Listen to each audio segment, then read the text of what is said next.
It's easy to complain about all that's wrong in the world. Why bother? Instead, let's choose daily to give thanks for all God is and what He's done for us. Top of the morning to you. When we consider who we are in Christ, with the mind of love and a firm determination to get to know God more fully, we read in 1 Thessalonians 5:18, it's God's will that we be thankful in all circumstances. Colossians 3:15, as members of one body, we are called to live in peace and always be thankful. In Colossians 3:16, we are to sing psalms, hymns, and spiritual songs to God with thankful hearts. In fact, the Psalms are full of reasons that we should be thankful as God's children. Psalm 1, we can be thankful that we are blessed by God, that we can delight in God's law, so much so that we meditate on it day and night, for it makes us like trees firmly planted by streams of water, ready to bear fruit in season, enabling us to prosper in everything that we do. In Psalm 2, we can be thankful to be God's sons and daughters, knowing that He listens when we make requests of Him.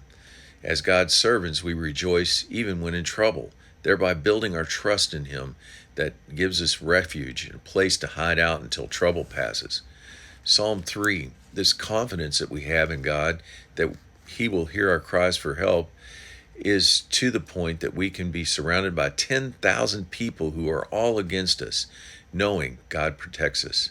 Psalm 4, this puts joy and righteousness in our hearts to the point that we can always lie down in peaceful sleep because we know we are safe in His arms. Psalm 5, we are so thankful when God speaks to our hearts every morning. It proves He has an abundance of love and mercy, especially when we worship Him in reverent fear and awe. In other words, the fear of the Lord. Especially when He blesses us and surrounds us as a shield with favor. Psalm 6, then there is the healing God provides, His salvation and steadfast love and mercy in reply to our weeping, supplication, and prayer. Psalm 7, we trust Him and He tries our hearts and emotions and thinking powers so that He can trust us. Psalm 8, these open our eyes to let us see the glory of the Lord in the heavens, and we are thankful God has given us dominion over all the works of His hands and authority. Psalm 9, as we recount God's miracles, miraculous deeds in our lives, we thank Him with our whole heart, praising His name for being to us a refuge and high tower in times of trouble.